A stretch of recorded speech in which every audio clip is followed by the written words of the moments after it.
In 2025, the world spent trillions of dollars on oil, and almost all of it, no matter who was buying or who was selling, was paid for in a single currency, the US dollar. Not because the dollar is the strongest money or the most stable or the most fairly managed, but because of a system built more than 50 years ago, in the wreckage of a crisis most people have forgotten. It's called the petrodollar, and it may be one of the most powerful economic systems of the modern age, and one most people were never taught about. To understand it, start in 1971. For decades after the Second World War, the dollar had been anchored to gold under a system called Bretton Woods. The rule was simple. Any country holding dollars could, in principle, hand them back to the United States and demand gold in return. That promise made the dollar the most trusted money on earth. The problem was that America had been printing far more dollars than it had gold to back them. To pay for wars, for social programs, for the long grind of the Cold War. Eventually, other countries noticed and started lining up to swap their dollars for American gold. So in August 1971, President Nixon went on television and effectively shut the window. No more gold for dollars. Overnight, the world's reserve currency was backed by nothing more solid than trust in the United States. And trust at that moment was in short supply. Then it got worse. In October 1973, war broke out in the Middle East and the United States backed Israel. In response, Arab oil producers reached for the most powerful weapon they had, oil itself. They slashed production and embargoed the United States, and the price of crude roughly quadrupled in a matter of months, climbing from around $3 a barrel toward $12. Gas stations ran dry, lines stretched around the block. So America now faced a dangerous combination, a currency with nothing behind it, inflation climbing, and the world's single most important commodity being used as a geopolitical weapon. It needed a new anchor, something every nation on earth would always need, something that could quietly compel the world to keep holding dollars. The answer ran through Saudi Arabia. In 1974, Washington and the kingdom drew closer, and a quiet understanding took shape.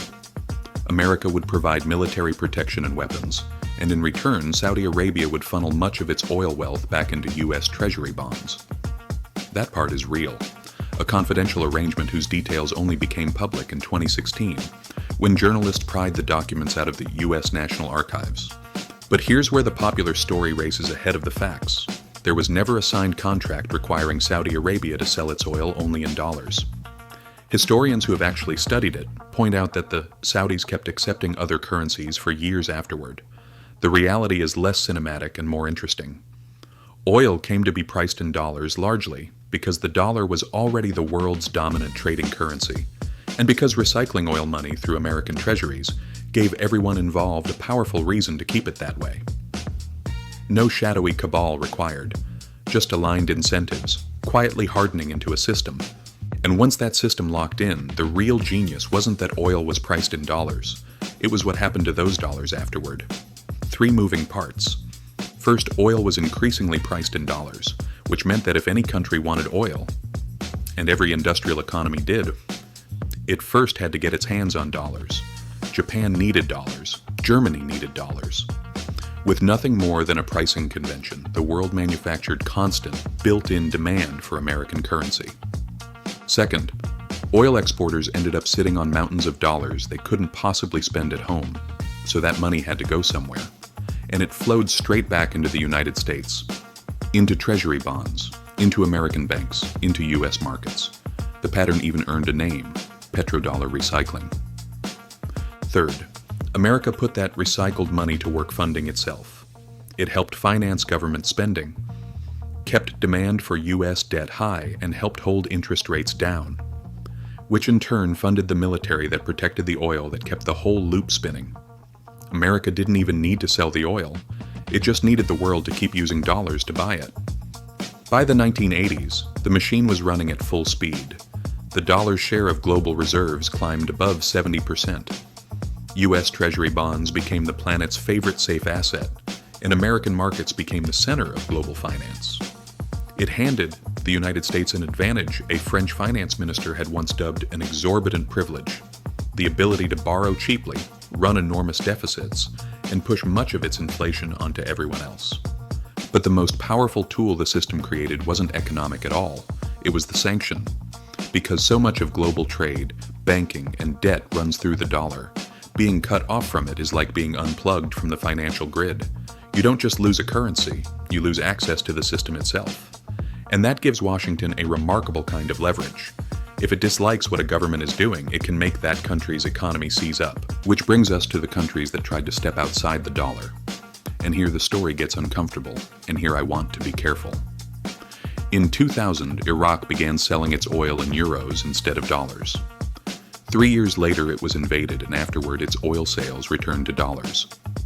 Libya's Muammar Gaddafi floated the idea of a gold-backed African currency to trade oil outside the dollar. In 2011, a NATO intervention helped bring down his rule, and the plan died with him. Venezuela, sitting on the largest proven oil reserves on Earth, spent years trying to dodge dollar-based sanctions, including a failed state cryptocurrency. And in January 2026, after months of military pressure, U.S. forces captured Venezuelan President Nicolás Maduro and flew him to New York. President Trump said the United States would help run the country and that American companies would rebuild its oil industry. Now, were these conflicts caused simply by challenging the dollar? Almost certainly not. Each had its own tangle of motives: weapons fears, drug trafficking charges, regional politics, humanitarian arguments. It would be far too neat to draw one straight line through them. But the pattern is hard to ignore. Confront the system, and the system tends to push back. For decades, no one could really loosen the dollar's grip. Then, in 2022, came the moment that may have changed the math. After Russia invaded Ukraine, the United States and its allies froze roughly $300 billion of Russia's reserves and cut major Russian banks out of the global payment system. It hurt Russia, but it also frightened everyone else. Every government holding dollars suddenly had to sit with an uncomfortable thought. This money is only ours for as long as Washington allows it to be. And that's when the world started moving, not in one dramatic break, but in countless small ones. China began trimming its U.S. Treasury holdings, which have fallen from a peak above $1.3 trillion to under $700 billion, while buying gold month after month. Russia and China shifted more of their trade into their own currencies. Brazil and China agreed to settle some trade without the dollar. India paid for some Russian oil in rupees. And Saudi Arabia, the very country that helped build the system, signaled it was open to selling oil in currencies other than the dollar. The numbers tell the story quietly. The dollar's share of global reserves has slipped from over 70% at the turn of the century to roughly 57% today, its lowest in decades. Central banks have bought more than 1,000 tons of gold a year for 3 straight years, and by some measures now hold more gold than U.S. treasuries, for the first time since the 1990s. The Chinese yuan makes up about 2% of global reserves, tiny, but up from essentially nothing a decade ago. To be fair, much of the recent shift reflects diversification and the soaring price of gold, rather than a wholesale flight from the dollar. But the direction is unmistakable, and there's a deeper threat on the horizon: the slow decline of oil itself. Roughly 1 in 4 new cars sold worldwide in 2025 was electric. If the world comes to need less oil, then by definition it will need less of the system built to require dollars to buy it. So let's be clear-eyed. The petrodollar machine still runs. The dollar still sits on one side of nearly 90% of all currency trades and still prices the vast majority of the world's oil. No single rival, not the euro, not the yuan, not gold, not crypto, comes close to replacing it. But for the first time in 50 years, the machine has real competition. There's no single challenger poised to take the dollar's place. Instead, there's a slowly growing crowd of smaller ones, each quietly learning to live without it.